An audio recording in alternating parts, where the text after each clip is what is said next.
آج میں آپ کو ایک ہاتھی کی کہانی سنا رہی ہوں۔ اس کا نام تھا خراٹے خان ہاتھی۔ ایک گھنے جنگل میں سب جانور پیار محبت سے رہتے تھے۔ دن بھر کھیل کود، دوڑ بھاگ، رات کو میٹھی نیند۔ لیکن ایک مسئلہ آ گیا۔ وہ مسئلہ یہ تھا کہ ہاتھی میاں کے زوردار خراٹے۔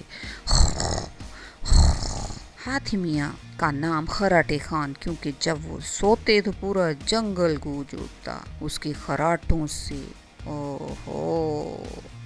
بندر جمبو سو نہیں سکتا تھا۔ لومڑی بیچاری کی آنکھیں پوری رات کھلی رہتی تھی۔ خرگوش چھوٹو تو کانوں میں گھاس ٹھونس ٹھونس کر بھی نہیں سو پاتا تھا۔ ایک رات سب جانور تنگ آ کر جمع ہو گئے۔ لومڑی بولی، یار یا تو ہم سوئیں گے یا ہاتھی کے خراٹے لے لے کے ہمیں مار دے گا، یا ان کا کچھ کرنا پڑے گا۔ بندر بولا، ہاں جی، اب جنگل میں عدالت لگے گی، سب کے مشورے سے خراٹے خان کو سیدھا کیا جائے۔ جنگل میں عدالت کا آغاز ہوا۔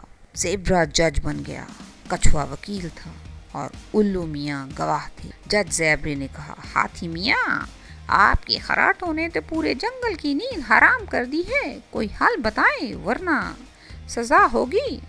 ہاتھی میاں بہت شرمندہ ہو کر بولے، میں کیا کروں، میرے بس کی بات تو نہیں ہے۔ سب نے کہا کہ کوئی مشن بناتے ہیں کہ اپنی نیند کو بچانے کے لیے کچھ کیا جائے۔ سب نے مل کر ایک پلان بنایا۔ بندر نے کہا، چلو ہاتھی میاں کو ایک ایسی کہانی سناتے ہیں کہ وہ سکون سے سو سکے۔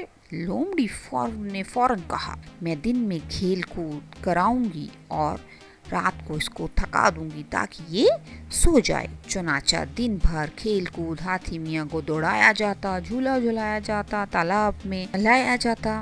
پھر رات کو سب جانور اس کو باری باری خوبصورت خوابوں والی کہانیاں سناتے۔ تو اس رات ہاتھی میاں نے خواب میں دیکھا کہ وہ اڑنے والے ہاتھی بن گئے ہیں، بادلوں کے بیچوں بیچ تیر رہے ہیں، ستاروں سے باتیں کر رہے ہیں، اپنی پتلی سی سونڈ سے چاند کو چھو رہے ہیں۔ اور جب جاگے تو حیرت ہوئی، پہلی بار ہاتھی میاں نے خراٹے نہ لیے۔ صبح سارے جنگل میں جشن تھا، پورا جنگل جھوم رہا تھا، واہ واہ، خراٹے خان بدل گئے۔ سب نے جشن منایا، تربوز پارٹی، کیلے کی دعوت، شہد کی مٹھاس۔ ہاتھی میاں نے وعدہ کیا کہ وہ روز کہانی سنا کریں گے اور رات کو پرسکون نیند لیا کریں گے۔ تو بچوں، اس سے کیا سبق ملا؟